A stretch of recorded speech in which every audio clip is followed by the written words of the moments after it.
성령의 역사로 우리 교회에 고유하게 주시는 그런 말씀이 있습니다. 저도 말씀을 준비하면서 또 새기고 또 감사하고 그렇게 하는데요. 믿음으로 행하면 지혜롭고 또 은혜로 행하면 권능이 있다. 우리 지난주에 그렇게 말씀했죠. 그러니까 새깁시다. 우리가 같이 한번 합시다. 믿음으로 행하면 지혜롭다. 은혜로 행하면 권능이 있다. 그러니까 믿음이 아니면 아예 지혜가 아니라고 생각하십시오. 뭐 내 이성으로 뭘 할 때 이거 상당히 지혜로운데 하거든. 빨리 걸려 넘어질까 조심하세요. 예. 믿음으로 행하면 조금 어리석어 보여도 지혜롭게 내가 하고 있구나 여기면 돼요. 그 다음에 하나님의 은혜로 행하여 권능이 있다 이 말이에요. 무슨 내가 권능을 갖고 싶죠. 권세를 갖고 싶으면 은혜로 행하라. 은혜가 아닌 곳에 하나님의 권능이 없다. 그리고 또 우리의 능력이 있죠. 같이 합시다. 여호와를 의지하는 것이 우리의 능력이다. 그렇죠. 여호와를 의지하는 것. 그러니까 기대는 것이 능력이다. 같이 합시다. 기대는 것이 능력이다. 우리는 다 그렇게 생각합니다. 그래서 얼마나 더 잘 기대느냐, 얼마나 더 잘 의지하느냐. 그래서 어제보다 오늘 더 잘 의지하는 것이 뭐라고 했죠? 제가 성화다 이 말이에요. 같이 합니다. 성화는 어제보다 오늘 더 잘 의지하는 것이다. 그러니까 더 잘 의지하는 것. 어제보다 오늘 더 잘 의지하는 게 그게 성화다. 그리고 또 믿음은 뭡니까? 이건 이제 우리 교회는 다 이거 알고 있는데요. 믿음은 같이 합시다. 여호와께 나아가는 것이 믿음이다. 그래서 우리가 복음서나 이런 데 보면 아무것도 한 것도 없어요. 그래도 주님이 내 믿음이 너를 낫게 하였다. 또 믿음으로 제사함을 받았다. 아무것도 한 게 없어요. 꼭 한 가지 한 게 있어요. 주님 앞에 나아온 거예요. 주님 앞에 나와왔어요. 혈류병 환자가 나오고 수르분에게 여인이 나오고 해당장 야이로의 그 딸이 아프는데 그 해당장이 나오고 백부장이 나오니까 믿음을 보시고 그래서 믿음은 하나님께 나아가는 것이다. 이런 것들은 성령이 바로 우리 교회에 주신 말씀입니다. 그래서 우리가 말씀을 잘 새긴다 이 말이에요. 믿음으로 행해야 지혜롭다 했다. 그러니까 믿음으로 행하면 지혜롭다. 또 은혜로 행하여 권능이 있다. 그리고 바로 하나님께 나아가는 것이 믿는 것이다. 어쨌든 여러분들 다른 것은 지더라도 하나님께 나아가는 것은 지면 안 돼요. 다른 것은 2등 해도 되고 3등 해도 되는데 하나님께 나아가는 것은 1등 해야 돼요. 그리고 우리가 내 혈기 죽일 길이 없어요. 못 죽여요. 내 성격 이길 길이 없어요. 아무도 못 이겨요. 어떤 상황이 생기면 어떻게 내가 혈기를 발할지 아무도 몰라요. 여기 성격 좋은 사람 아무도 없어요. 어떤 상황이 생기면 어떻게 될지 아무도 몰라요. 다. 그래서 우리는 지킬 박사지만은 하이드시어 같은 그런 이중성이 있어요. 프랑켄슈타인 같은 이중성이 있단 말이에요. 다 인간의 심성에 도사리고 있어요. 그럼 한 가지 우리가 뭐예요? 확신하는 것은 피하면 하나님이 안아주시니까 환난을 막을 생각하지 마세요. 환난은 와요. 피할 생각하세요. 어디로? 여호와께 피하고 그리고 언제든지 하나님 앞에 나가면 돼요. 저도 믿음 없어요. 아무것도 없어요. 그렇지만은 한 가지 자꾸 새기는 것은 평소에는 이럴 때는 내가 아주 그냥 막 분을 내고 화를 내고 이럴 때는 못 참고 그런데 하여튼 통로가 열려있단 말이죠. 이제 하나님께 나아가는 것이 바로 모든 길의 그런 통로다. 그래서 믿음은 하나님께 나아가는 것이다. 우리가 성령을 연초에 수련회 때 봤지만 성령은 임마누엘 영이고 진리의 영이고 그리고 능력의 영이다. 이런 것들도 우리가 잘 새기자 했습니다. 임마누엘의 영이니까 인격적으로 인지한다. 떠나지 않는다 이 말이에요.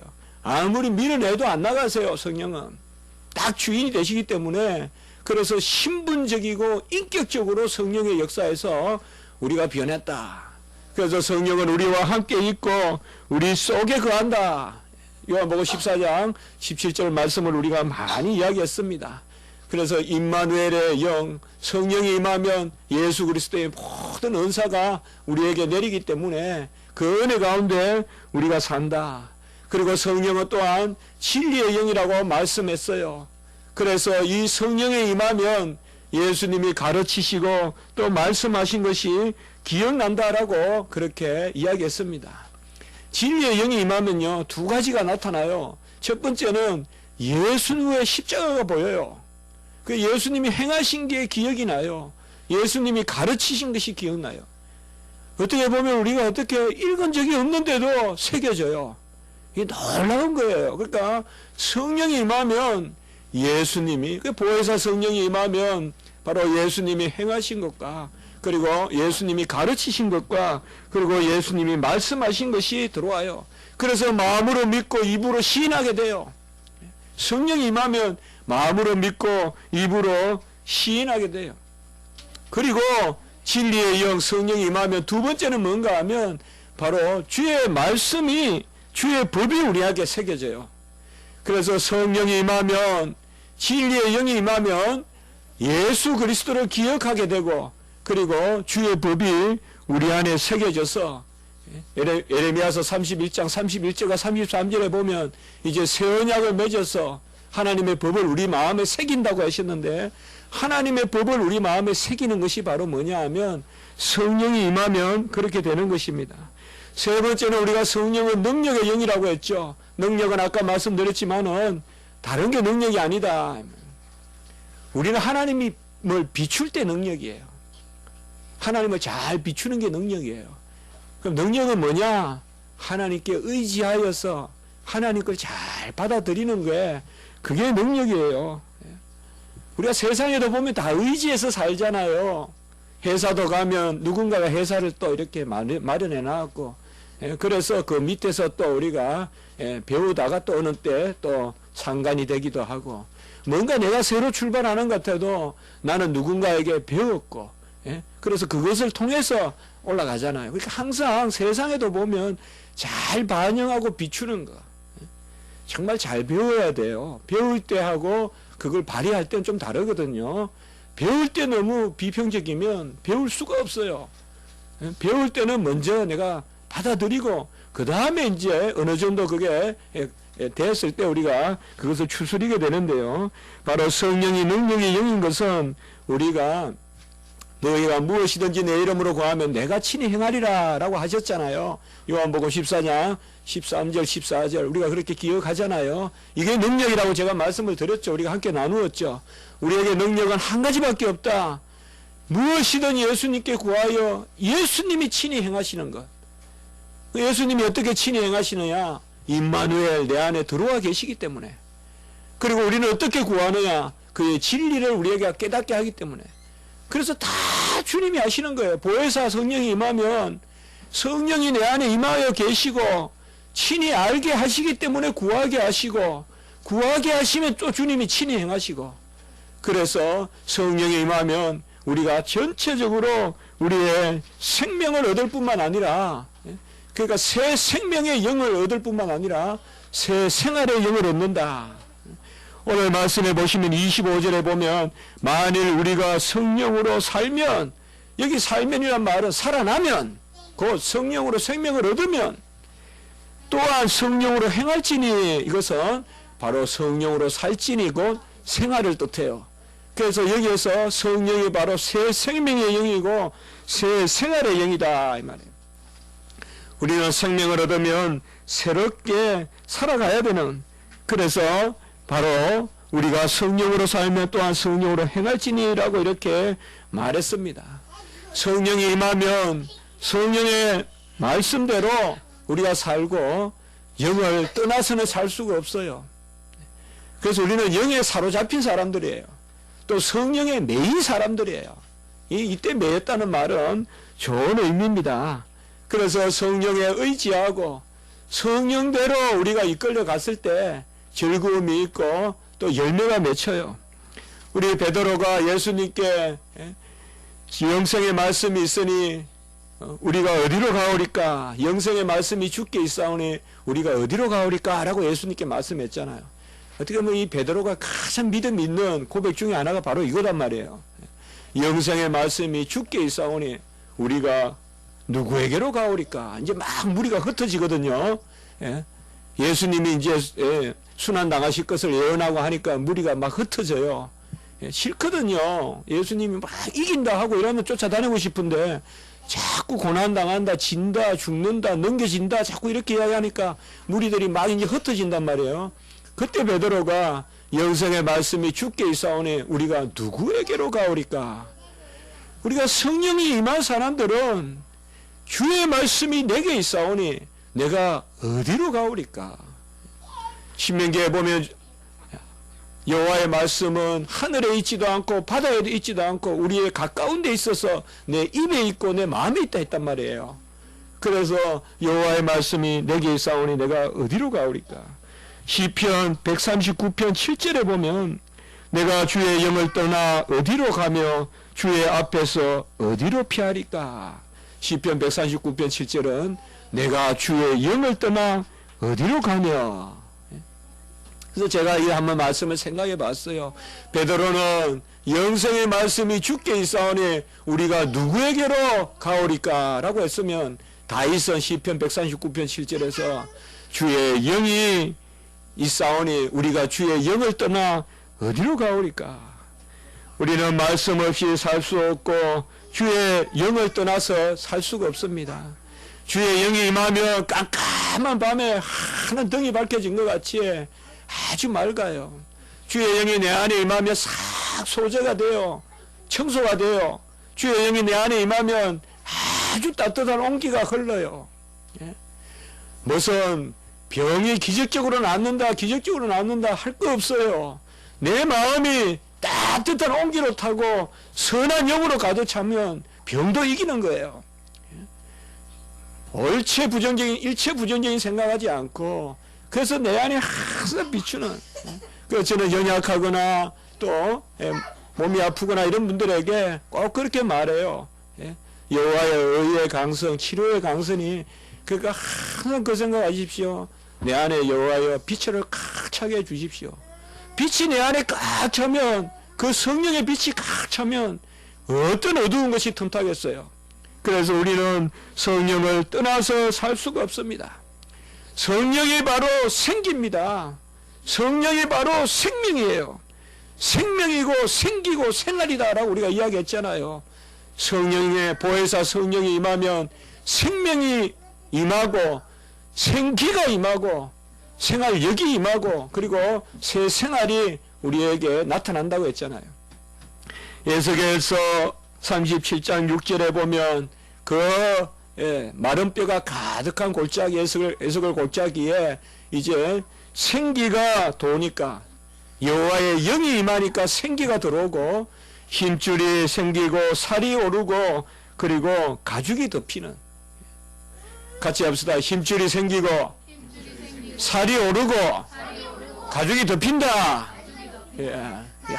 아주 성령이 임하니까 생기가 돌아서 힘줄이 생기고 살이 오르고 그리고 가죽이 덮이는 이 역사가 나타납니다. 그래서 에스겔서 37장 9절에 보면 생기야 사방에서부터 와서 이 죽음을 당한 자에게 불어서 살아나게 하라라고 이렇게 말하고 있습니다. 생기야. 이 생기가 바로 뭐예요? 성령의 역사로 우리에게 부는 것입니다. 우리는 많은 것들이 있어요. 많은 그런 지엽적인 일들이 많아요. 얼마나 우리가 인생을 살다 보면 힘든 일이 많습니까? 저는 목회자고 또 신학교에서 가르치기 때문에 지극히 간단하다고 생각합니다. 여러분들보다 제가 훨씬 간단할 겁니다. 어떤 외부적인 시험이라든지 힘든 거 이거는 분명해요. 저는 훨씬 편해요. 여러분들보다 많은 어려움 없어요. 어떤 세속적인 그런 것들이 훨씬 덜해요. 여러분들 얼마나 많은 일에 알지 못하는 것들, 유혹들, 또 어떤 습관들, 질서들, 또 세상이 살아가는 또 굴러가는 어떤 그런 경륜들 얼마나 여러분들 애를 먹습니까? 그러나 그런 것들을 우리가 일일이 다 대응할 게 없어요. 생기야 돌아라. 성령의 바람이 불고 성령의 불이 불어서 생기야 내 속에 돌아라.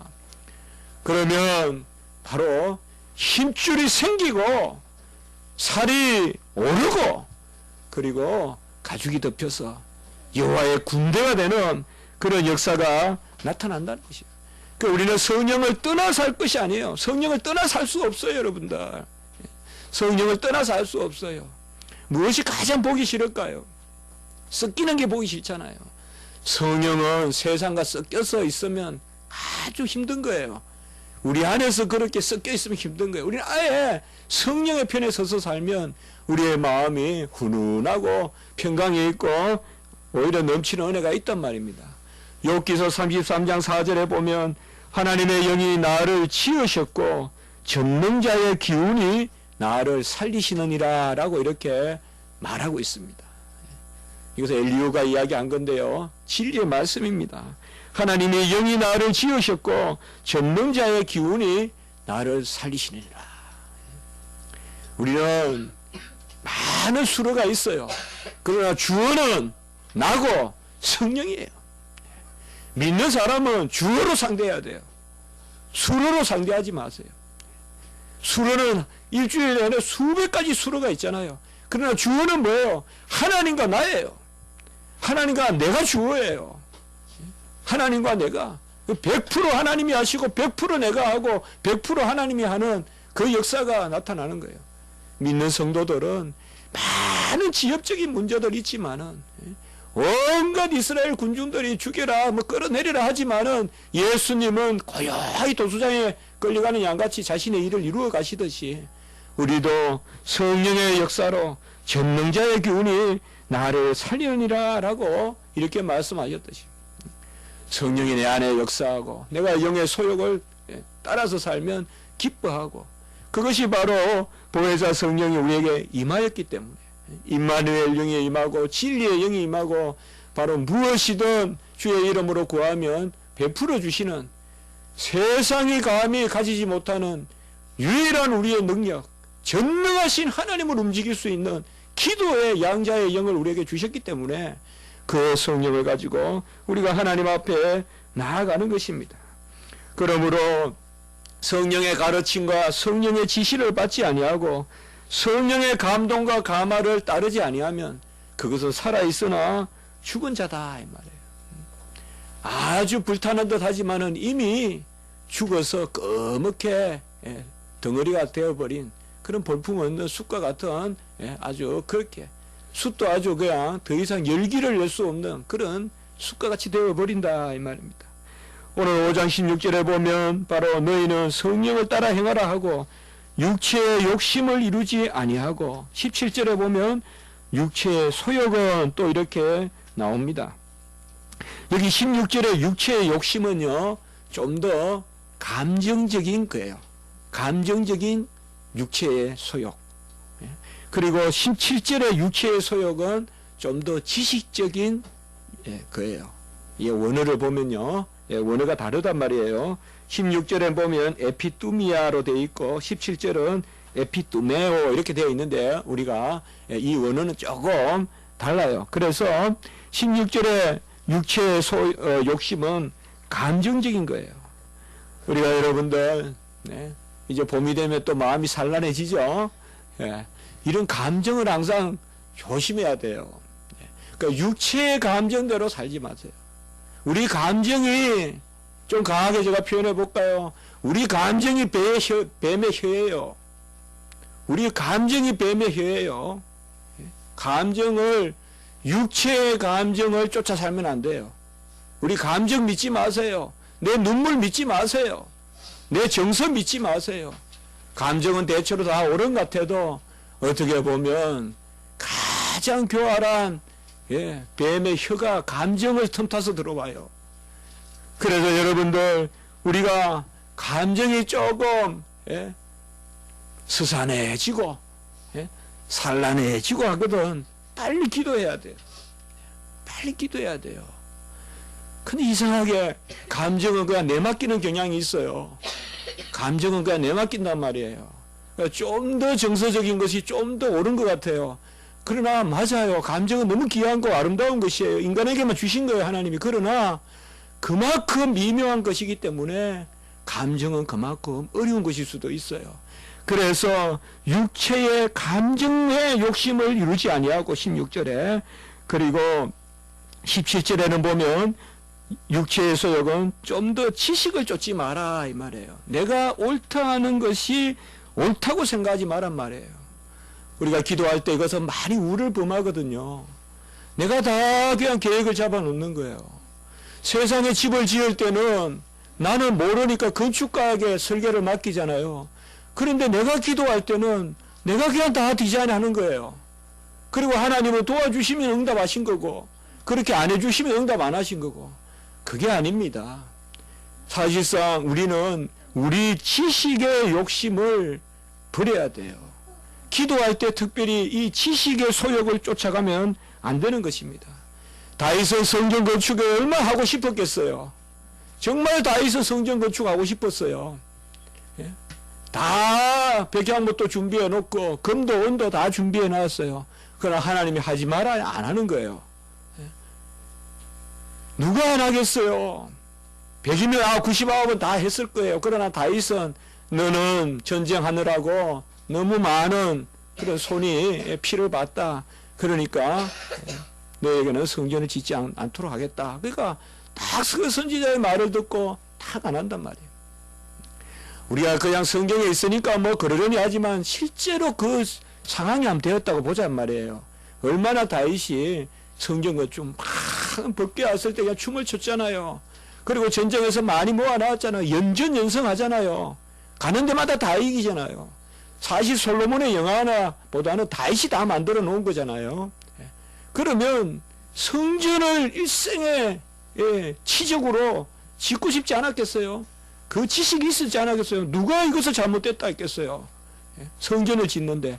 그래도 여호와의 음성을 듣고는 선지자를 통해서 안 하잖아요. 성전을 짓는 것도 육체의 소욕이 될 수 있다 이 말이에요. 육체의 소욕이. 사도 바울은 어땠습니까? 1차 전도 여행을 소아시아로 갔죠.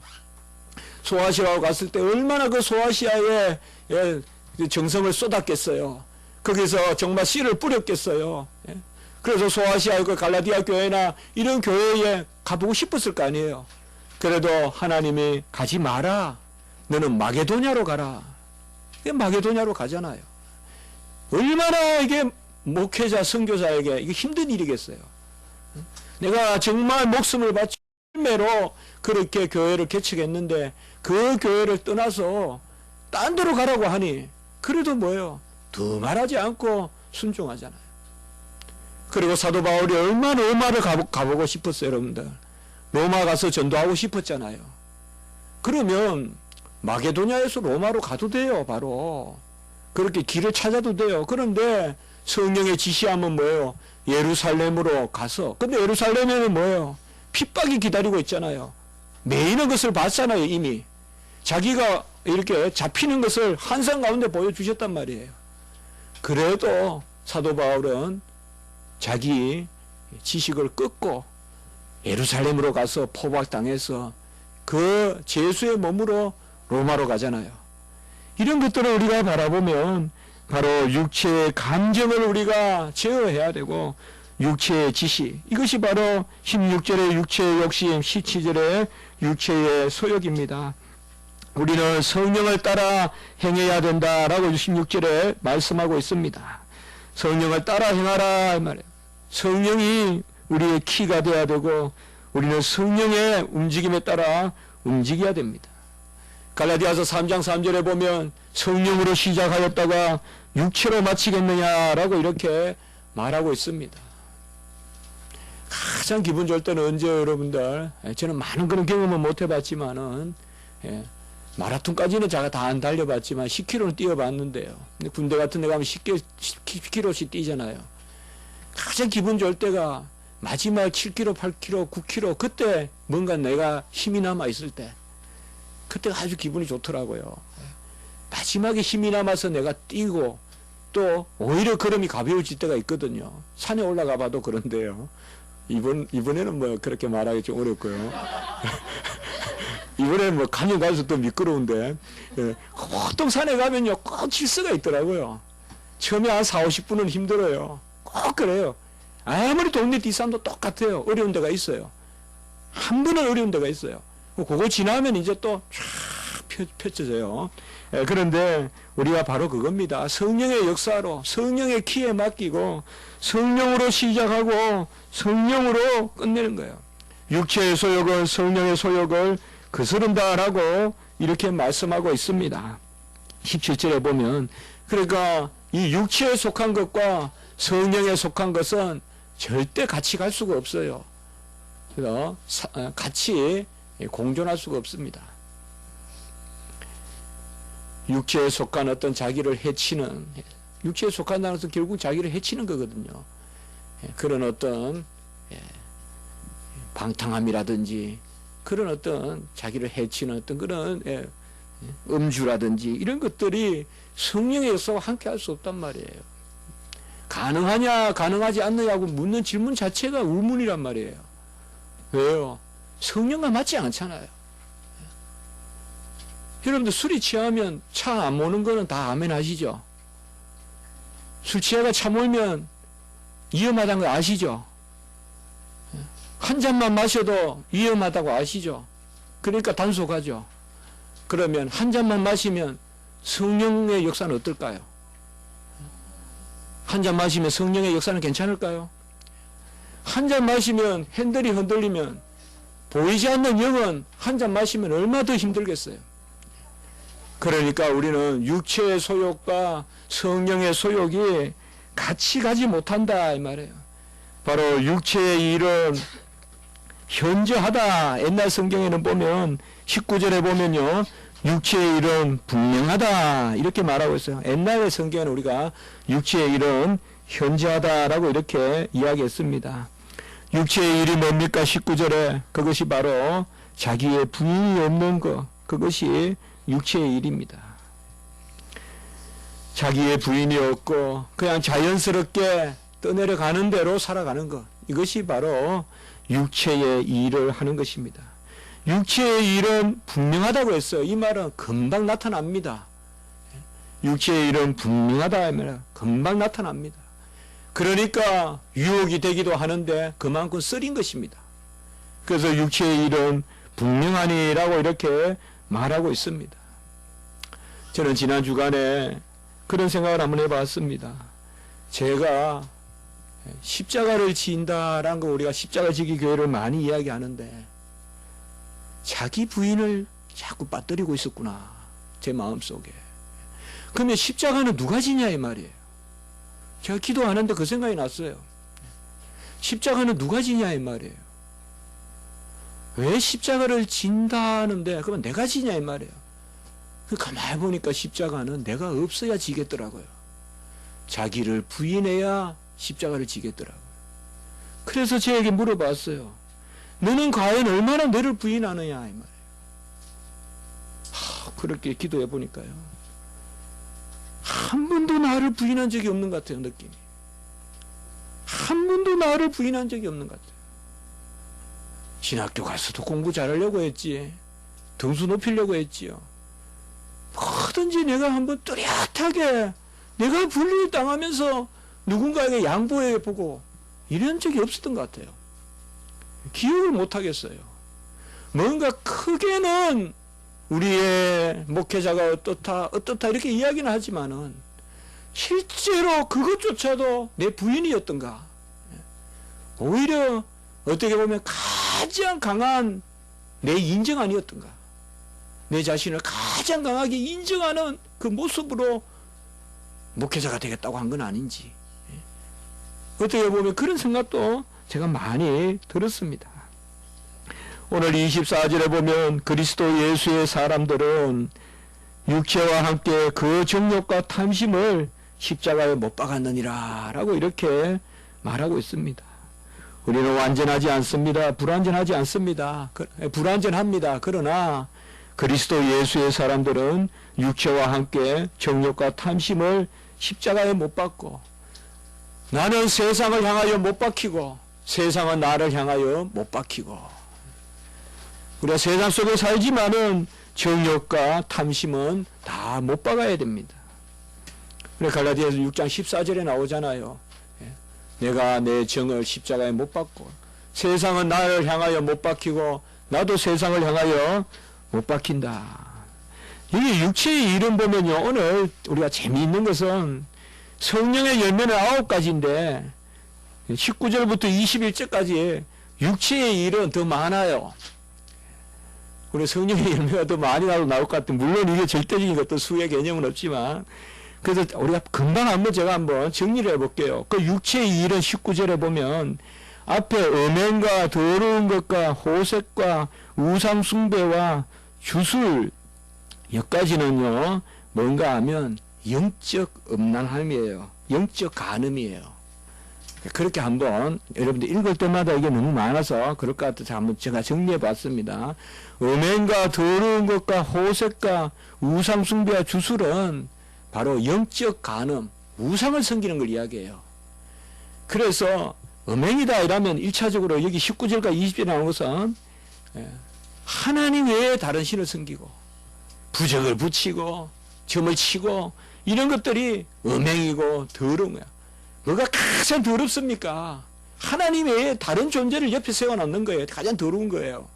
그래서 음행과 더러운 것과 호색과 우상숭배와 주술, 이건 영적 간음이고, 그 다음에 원수 맺는 것과 분쟁과 시기와 분맹과 당짓는 것과 분열함, 이것은 육적 판단이에요. 판단, 육적인 판단. 원수 맺는 것과 분쟁과 시기와 분맹과 당짓는 것과 분열함, 이 말은 육적으로 판단하는 거예요. 그리고 이단과 투기, 그까지는 뭔가 하면 영적 판단이에요. 자, 왜 판단이라는 게 이렇게 중요할까요? 여러분, 성경에서 모든 죄의 근원은 감사가 없는 거고, 감사가 없으면 제일 처음에 나타나는 것이 뭔가 하면 판단입니다.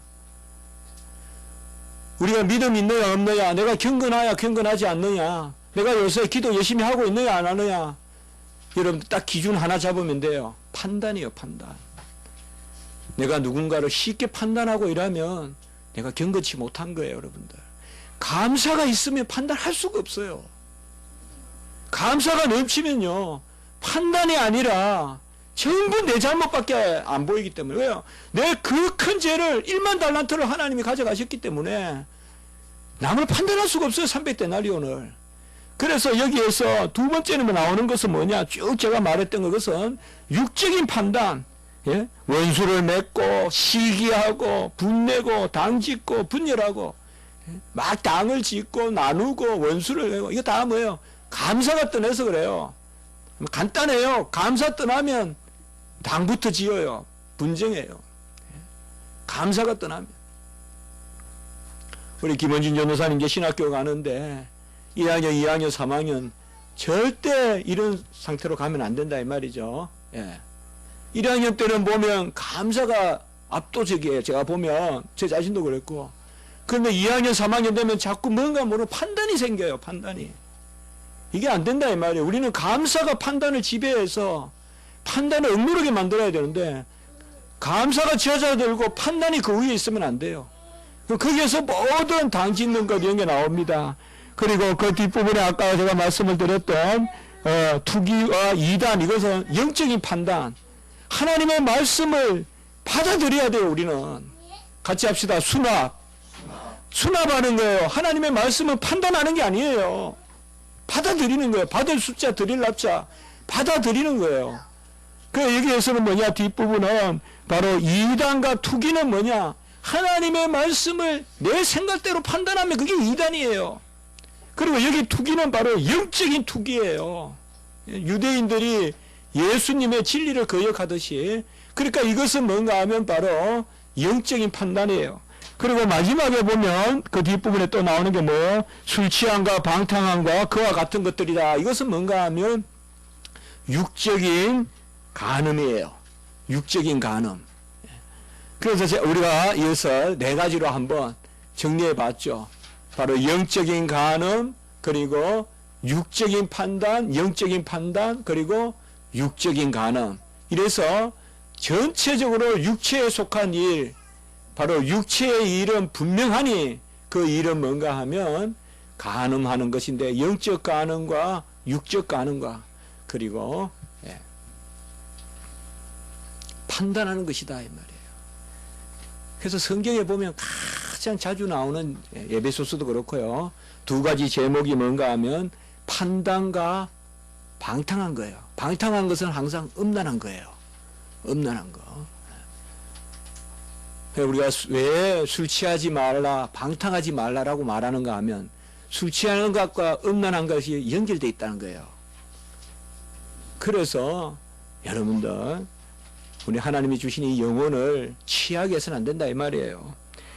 그러면 성령의 역사는 어떠냐 이 말이죠. 성령의 열매는 오직 우리는 성령의 열매를 22절에 보면 성령의 열매를 맺어라. 성령의 열매는 불가항력적이에요. 23절에 보세요. 이 같은 것을 금지할 법이 없느니라 이렇게 이야기했죠. 나무가 열매 맺는 것은 당연한 거예요. 불가항력적이에요. 이 같은 것을 금지할 법이 없어요. 우리 안에 아까 말씀드렸죠. 임마누엘 성령이 임했죠.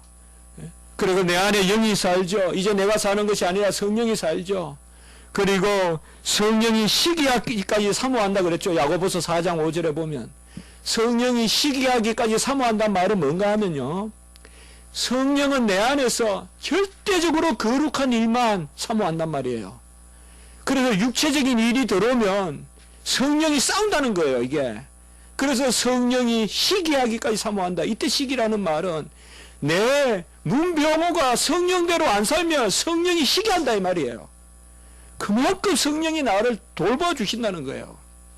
제가 어디 육체적으로 살려고 하면 내 안에 있는 영이 육체에 빼앗길까봐 나를 성령이 시기하기까지 사모하면서 나를 보호해준다는 거예요. 야고보서 4장 5절에 성령이 시기하기까지 사모한다. 그리고 로마서 8장 26절 27절에 보면 성령이 말할 수 없는 탄식으로 우리를 위하여 친히 간구하시죠. 그리고 고린도후서 13장 3절에 보면 성령이 내 안에서, 곧 그리스도가 내 안에서 친히 말씀하시죠. 뭐예요? 우리는 성령이 내 안에 임하고 성령이 친히 간구하고 시기하기까지 사모하고 성령이 말하고, 그건 뭐예요? 성령이 지배하고 있는 거예요, 우리를. 성령이 지배하기 때문에 우리는 성령의 열매를 맺습니다. 이 성령의 열매는 9가지가 있는데 제가 금방 그냥 정의대로만 제가 말씀을 드려볼게요. 시간이 많이 가서. 9가지 열매 다 외우시죠. 다음 주에 우리 한번 다, 같이 해서 사랑이라 가평. 그 다음에 뭐죠? 오래 참는 것. 이제 해보세요. 자, 사랑이라 가평. 오래 참음. 자비 양선 충성. 온유 절제. 뭐 외우는 방법은 다르겠지만은 어쨌든 9가지에 여러분들 뭐 공부한 지 이제 책 놓은 지도 오래됐고 너무 외울 게 없어서 심심하잖아요. 그러니까 이거 9가지 이런 것 좀 외우세요. 첫 번째로 사랑은 뭐냐? 제가 딱 중요한 것만 딱 말씀을 드려볼게요. 사랑은 주는 거예요. 그러니까 주지 않는 것은 다 사랑 아니에요. 사랑은 자신을 주는 거예요. 자신을 주는 것. 그러니까 성령의 은사로 사랑은 자신을 주는 것인데, 이거 어떻게 우리가 줍니까? 조건이 있어요. 받은 것을 주는 거예요, 우리는. 그러니까 성령이 임하면 우리는 뭐예요? 받은 것을 줄 수가 있어요. 형제를 위하여 죽는 것보다 더 큰 사랑이 없다라고 했는데, 그게 죽는다는 말은 자기 자신을 주라는 거예요. 꼭 생명을 준다는 것보다 형제를 위하여 자기 자신의 생명을 준다, 그것보다 자기 자신을 주는 거예요. 자, 사랑은 뭐라고요? 자신을 주는 것. 해보세요. 자신을 주는 것. 그래서 받은 것을 주는 거예요. 두 번째, 희락은 뭐냐? 마땅하게 사는 거예요. 마땅하게 사는 거. 여러 가지 설명이 있지만 제가 정리해 볼게요. 마땅하게 산다는 말은 뭐예요? 영의 소욕대로 살아면 기뻐요. 그러니까 우리는 뭐예요? 이제 성령이 내 안에 임했기 때문에 희락은 뭐예요? 마땅하게 사는 것, 곧 성령대로 쫓아 사는 거예요. 우리는 이제 마땅하게 사는 것이 성령대로 사는 거예요. 그 외에는 기쁨이 없어요. 그래서 희락은 마땅하게 사는 거예요. 여러분들은 마땅한 게 뭡니까? 우리가 금방 생각하잖아요. 나는 마땅한 게 뭐냐? 물으면 나는 영의 백성이니까 영에 쫓아서 산다. 세 번째, 화평은 뭐냐? 제자리에 있는 것입니다. 화평은 제자리에 있는 것. 그 자리매김을 잘하는 게 화평이에요. 이 말은 하나님은 하나님 자리에, 나는 내 자리에. 이게 화평이에요. 그러니까 하나님이 할 것을 내가 하려고 들고 내가 할 것을 또 안 하고 이러면 화평이 없어요. 이스라엘 백성이 어찌할 줄 모르죠. 뒤에서는 막 애국 병정들이 쫓아오고 앞에는 홍해가 있고 화평이 없죠. 그러나 너희는 잠잠하라 이 말이에요. 이스라엘 백성이 할 게 뭐가 있어요? 밤새 동풍을 불어서 바다 그 물을 마르게 하시는 분은 하나님이잖아요. 여러분들 하나님이 하실 일을 맡기세요. 저는 유학 가는 학생들에게 그래요. 학비가 없고 돈이 없고 그거 어떻게 하겠냐. 하나님께 맡겨야지. 그건 하나님 일이다. 걱정할 건 그게 아니다. 어떻게 공부할 거나 걱정해라.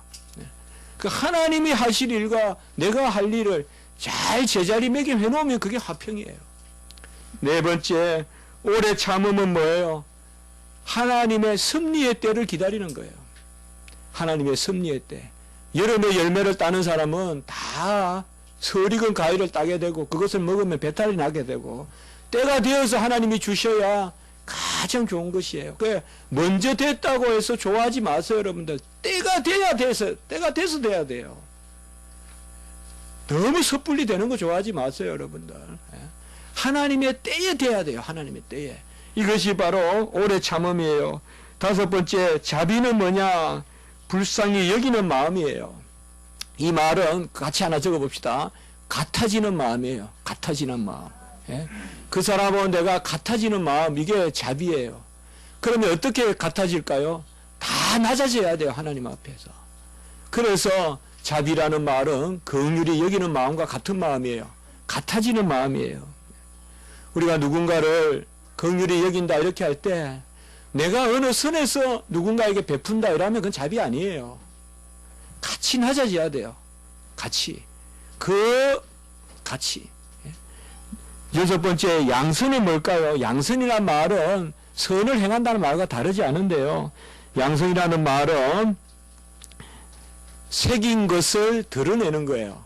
같이 합시다. 새긴 것을 드러낸다. 그 양선이라는 말은요, 왜 선이라고 하지 양선이라 할까요? 이것은 내 안에 새긴 것을 향기를 내는 거예요. 그러니까 무슨 말인가 하면 향을 파면 향기가 나죠. 그와 마찬가지예요. 내 안에 향이 새겨져 있어서 그것을 깎아내니까 향기가 나는 거예요. 그게 양선입니다. 그 양선이라는 것은 하나님의 말씀을 내가 잘 새기고 그것을 깎아내는 것이 바로 양선이에요. 일곱 번째, 충성은 뭐냐? 배반하지 않는 거예요. 충성은 배반하지 않는 것. 이 충성이란 말은 상당히 많은 이야기를 할 수 있을 텐데, 그러나 충성이란 말은 가장 제가 한 말씀으로 들으면 하나님을 부인하지 않는 거예요. 하나님을 부인하지 않는 거예요. 배반치 않는 것이 바로 충성이에요. 이 마음이 중요해요, 여러분들. 우리가 살아갈 때 내가 이렇게 해서 여호와를 배반한다. 그런 생각 드는 일들 많아요. 그렇게 결단을 내려야 될 때가 많아요. 그때 하나님 편에 서는 거예요. 그게 바로 충성이에요. 그리고 여덟 번째, 온유는 뭡니까? 온유는 내가 주인이 되지 않는 게 온유예요. 내가 나의 주인이 되면 다 혈기예요. 온유는 하나님이 내가 나의 주인이 되면 온유해요. 키가 내 손에 있다고 여기기 때문에 맨날 혈기를 부리고 쾅 닫고 하는 거예요. 온유는 뭐냐? 하나님이 내 주인이단 말이에요.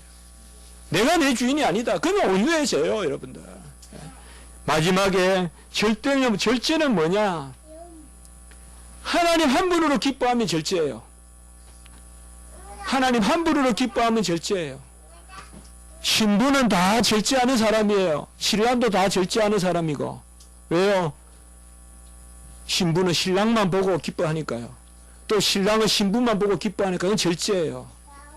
근데 벌써 신부가 신랑 외에 다른 것으로 기뻐하면 안 돼요.